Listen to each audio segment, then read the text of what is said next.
he would consider pardons for all who've been prosecuted by Special Counsel Robert Mueller, saying Obamagate was nothing less than treason.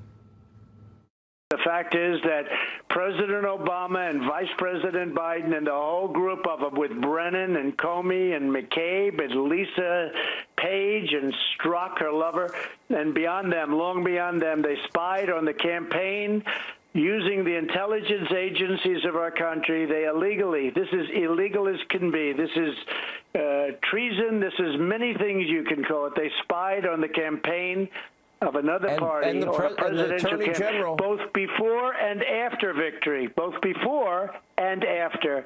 Never been done before. It is so bad. If it were the other side, they would have been in jail for 2 years, and it would have been a 50-year term. But Obama and Biden knew everything, and they spied on the campaign of the opposing party using intelligence. Joining us now is Tom Fitton. Tom is the president of Judicial Watch. His new book is A Republic Under Assault, The Left's Ongoing Attack on American Freedom, available for pre-order right now. Good to have you with us, Tom. Let's talk about Joe Pinka. He is the mystery man in all of this. He was the other FBI agent who accompanied Peter Strzok to the White House to entrap and to frame General Michael Flynn. How has the FBI gotten away with hiding this man and keeping him out of all view, at least I'm aware of, all public view? Ask Director Wray. The FBI has been covering up key documents for years, and Wray's been part of the cover-up. The Justice Department's allowed it to go on as well. With these documents that came out this week, which document, these are FBI reports showing that Patenka, Strzok, and Kleinsmith, the guy who said that Viva la Resistance in his text messages and then altered allegedly the CIA information about Carter Page to make Page look like a bad guy when in fact he was a hero in order to get a FISA warrant. They went in with the intelligence briefing, a counterintelligence briefing, to the Trump team. The president was there, then candidate Trump. General Flynn was there, and they were spying on him directly. They were taking notes about what Trump was saying and what Flynn were saying. Of course, they were saying innocent things, and they went in there under false pretenses, abused their trust, and then we get documents last week, Lou, that show that Strzok wanted to do the same thing at the Trump White House. Go in there under the false pretenses of FBI counterintelligence briefings to spy on Trump. Nothing like this has ever happened in American history. The president is being charitable to Barack Obama. Obama makes Richard Nixon look like a piker when it comes to targeting his political enemies. And look at who has said that they're not going to reach to the Obama White House, will not be interested in talking with President Obama or Vice President Biden. The Attorney General has said that. The chair of the Judiciary Committee in the Senate has said that. I mean, that's outrageous that they would not reach as far as the facts take them.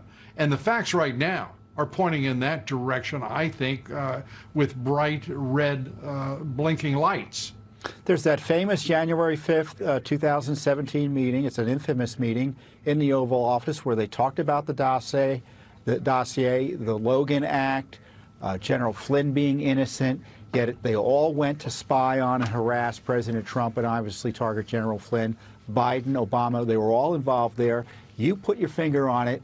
General Barr has said he doesn't even want to question these guys, Biden and Obama, about what they knew. That's why we filed a federal lawsuit this week to find out details about that corruption, because it's pretty clear DOJ is going to give Joe Biden a pass despite him being involved in the Obamagate scandal. In the least, they're witnesses, Lou.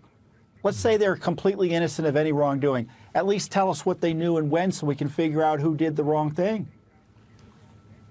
Yeah, well, absolutely.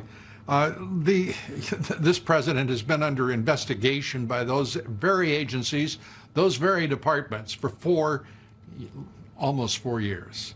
And we're not going to ask a question of the president who authorized such outright scandalous, treasonous behavior. I mean, it's insane to think that he didn't authorize it. They're having meetings in the Oval Office, for crying out loud. It's deeply, deeply frustrating.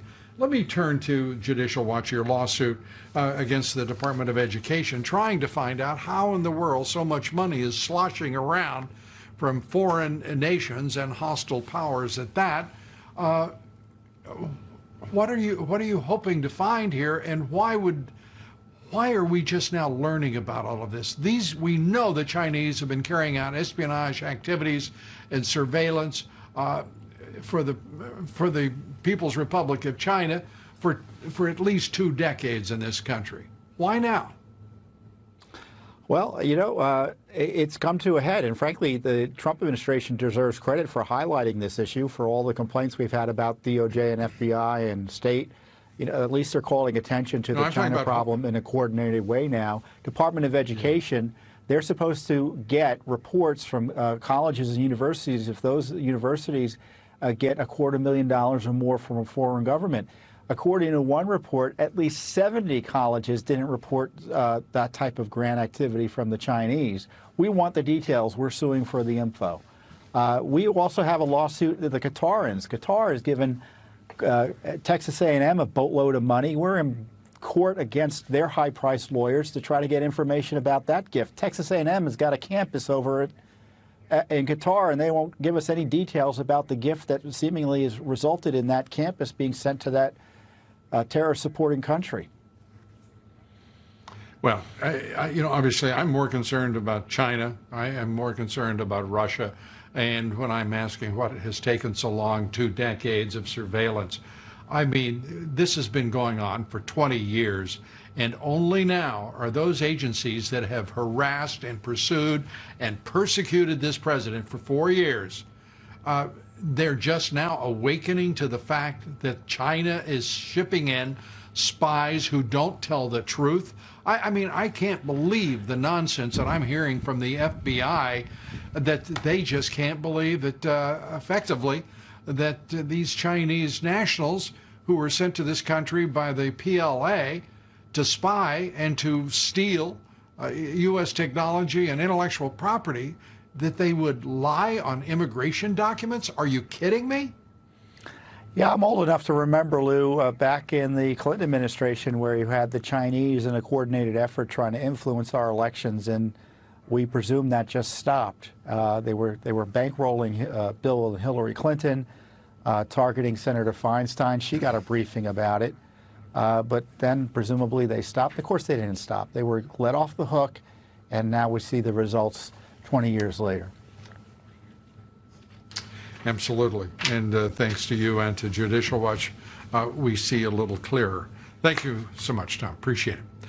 Up next, President Trump's approval skyrocketing. Kansas Senate candidate Chris Kobach joins me right after these quick words. Stay with us. We'll be right back.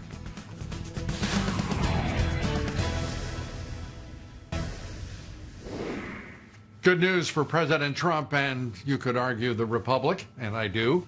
His approval rating is surging. President Trump's overall approval is at 49%, according to the Rasmussen poll. That's identical to where Barack Obama was at the same point in his presidency. And by the way, Rasmussen is one of 3 pollsters to have gotten the 2016 election right. One of the 3. By the way, the New York Times and Washington Post were not amongst those who were correct.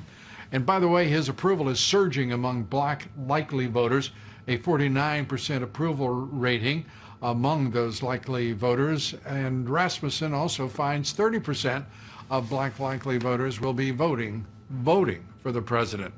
Joining us tonight is former Kansas Secretary of State Chris Kobach. He's running for the U.S. Senate in the state of Kansas and running strong and hard, and he's in a heck of a fight. Good to have you with us, Chris. Let's start with the Rasmussen poll. We've got a president who is starting to move these numbers, and we've got a Senate that won't, basically the campaign committee, Mitch McConnell and the boys, the leadership, have told all the senators not to run with this president, attach themselves to his coattails. Are you? What is your thinking on that counsel and that advice? Another mistake by Mitch McConnell. Look, the president's approval rating is going on the way up because people approve of the job he's doing, both on the economy and his response to the lawlessness on the streets.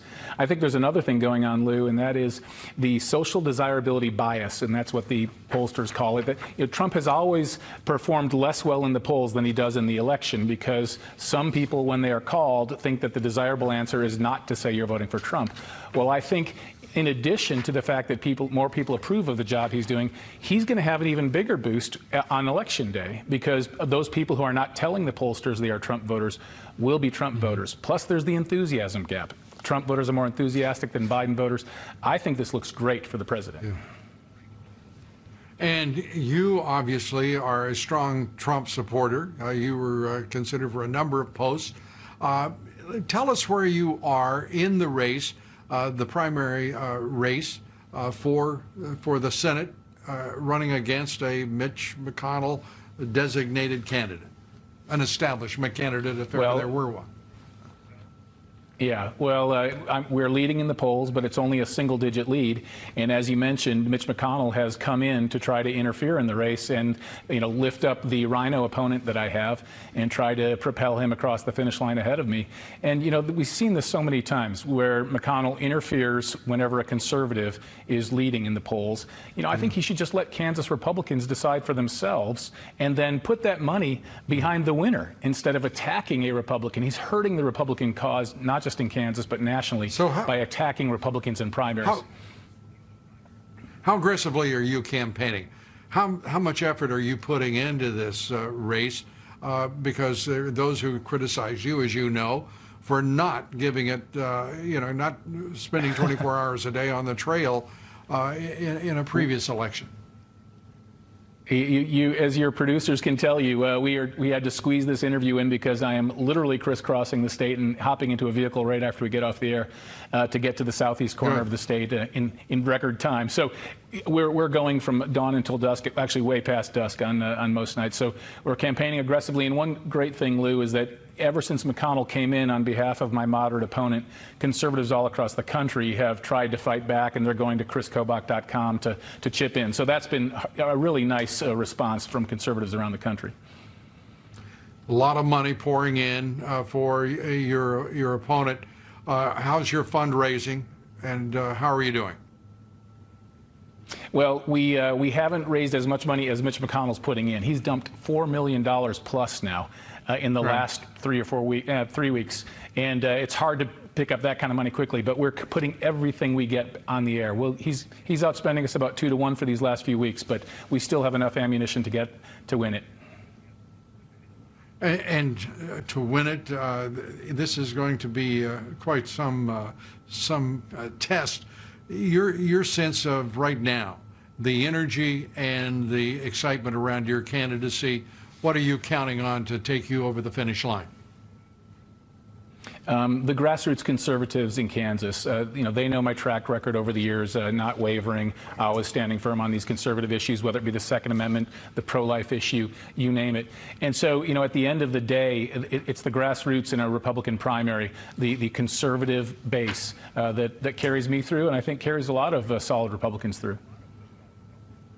All right. Chris Kobach, thanks for being with us. Good to see you. Get back to work.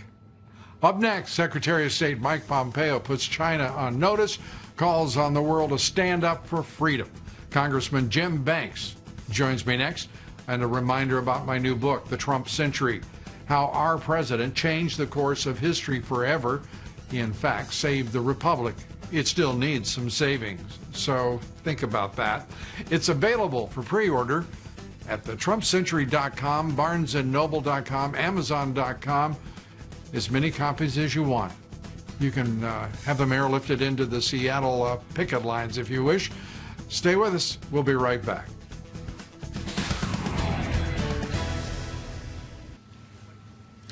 Joining us now, Congressman Jim Banks, member of the House Armed Services Committee. Congressman, good to have you with us.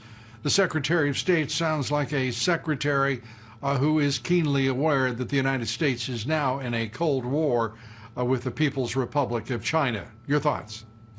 Lou, this speech that Secretary Pompeo gave at the Nixon Library, ironically, is the best and most important speech that Secretary Pompeo has given as Secretary of State. And it tells you everything you need to know about this administration. You have to go back to 2017 when President Trump first became president. His national security team came together. They published a national security strategy that named a great power competition with China. And so we need to pivot away from the wars in the Middle East and focus on great power competition with China. Now, fast forward to the Pompeo speech yesterday, calling for the rest of the free world to join the United States of America in that cause, because now, if we don't do something about this now, the time has run out to ever do something about it, this new Cold War addressing the China threat. Let's look at what this administration is doing. The president has ordered 2 aircraft carrier groups into the South China Sea. This president is doing exactly what he should. One of the problems is we don't know what's happening in the South China Sea. We're getting very little information from the Department of Defense. Mark Esper is acting as if he is running a covert operation instead of putting 2 carriers in potentially harm's way. The American people need to know what the hell is going on and what those carriers and their task forces are up to. I agree with you, Lou, and I'm grateful again for Secretary Pompeo being the adult in the room, advising this president, the president bringing along a team that's led by Secretary Pompeo to do that. Shutting down the consulate in Houston was a big step. They need to shut it down fully.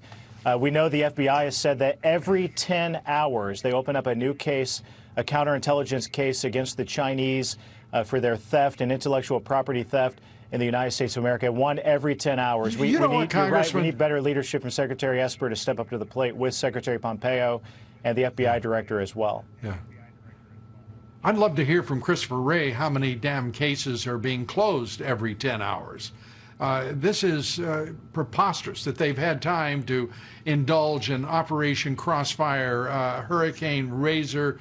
I mean, all of this spying.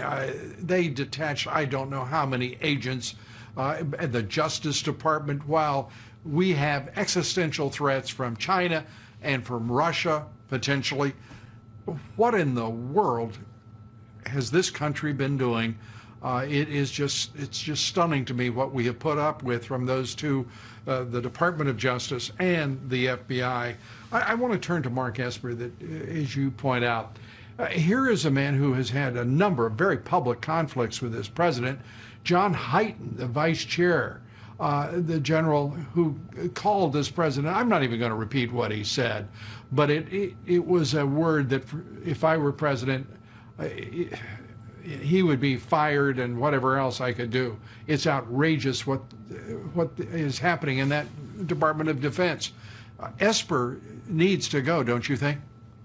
Well, I believe Secretary Esper has done a huge disservice to the president, and not just to the president, Lou, but to the men and women who put on the uniform by not supporting the commander-in-chief who hired him in the first place. I support the president who he decides to surround himself with, and in this case, I'm as disappointed as you are that Secretary Esper has not respected the man who gave him the opportunity of a lifetime to serve not just him as president, but to serve this country in one of the most important positions in this administration. And he's had a public conflict with the chairman of the Joint Chiefs of Staff, the vice chair, calling him, using a word that I just can't believe. I'm just not going to repeat it and carry that water. But this is pretty disgusting, what we're seeing from the uppermost ranks of the Joint Chiefs and from the Secretary. I mean, there's something in the water over there, and they need to get their heads on straight. And I think the only way you do that is give them a very long time to contemplate it as civilians. What do you think? Well, there's no doubt about it that the president has paid attention to these types of activities from Secretary Esper and others. I respect this president. He's the best leader in my lifetime. Do you think we ought to fire them? Do you think we ought to fire them? I think Lou, that's up to the president. I'm not going to tell the president what to do when it comes to that. Of course it is. He knows. I'm not telling him what to do. I'm telling you what. I want to find out what you would do. If I had someone who said the things that Secretary I'll Esper rephrase it this way, he wouldn't serve in my administration. We got there. Thanks. Mine either. And your administration before mine, I assure you. Congressman Jim Banks, thanks so much. We appreciate it. Rhino political groups are spending millions of dollars this year trying to dissuade evangelicals in key battleground states from voting for President Trump. One such group is called Republican Voters Against Trump. They are spending upwards of $15 million against the president with their campaign. These are so-called Republicans. Then you find out who is associated with them. That group is affiliated with anti-Trumpers like Bill. Joining us now is Pastor Robert Jeffress. He's a member of the White House Faith Initiative, pastor of the First Baptist Church of Dallas, Fox Business contributor, author of the new book, Praying for America, available everywhere now. Good to have you with us, Pastor, and I'm so mad I can't even get your name straight. I apologize.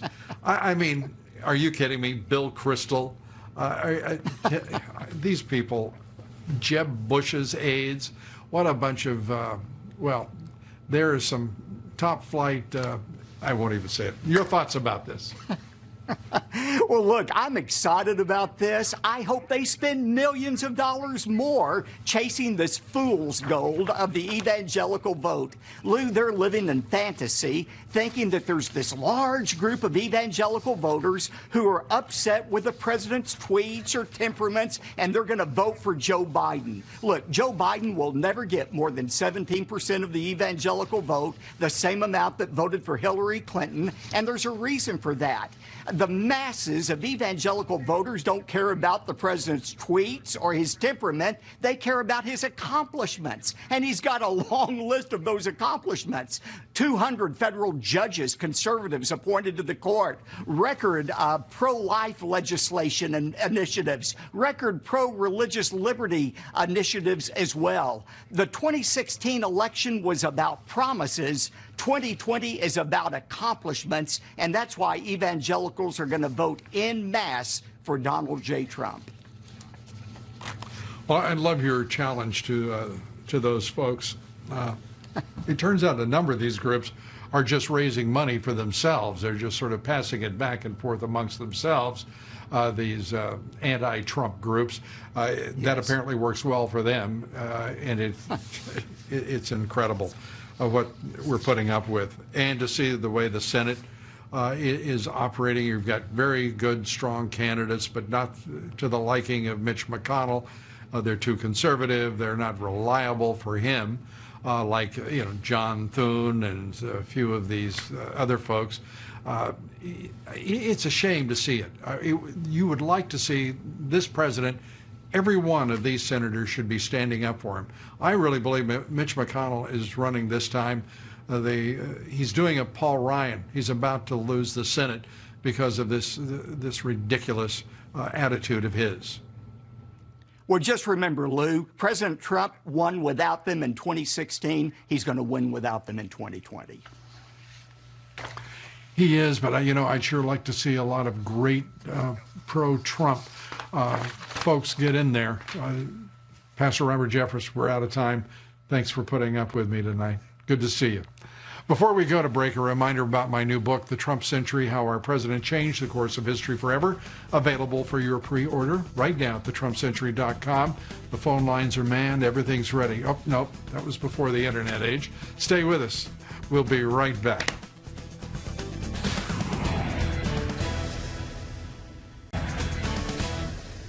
Let's take another look at the president playing catch with Hall of Famer Mariano Rivera on the White House lawn.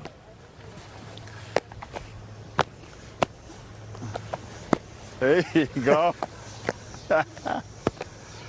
It's been a long time. Long time.